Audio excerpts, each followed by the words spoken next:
कुडी गल्लीमध्ये एका ठिकाणी पाणी साचत होतं, ज्याच्यामुळे काही कुटुंबांचे असे रात्र 2-2 रात्र पाय वर करून झोपावी लागत होतं. तोही प्रश्न मी चांगल्या पद्धतीने मिटवलेला आहे.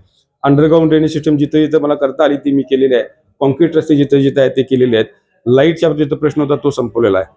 माझ्या मते आज प्रभागामध्ये करायची जर कामं असतील तर एखाद्या नोकरीचा प्रश्न असेल, एखाद्याच्या गरजा जर एखाद्या गटर आणि लाईट आणि पाणी हे प्रश्न कायमस्वरूपी चालू असतात. ही सायकल आहे, ही विकासाची सायकल आहे.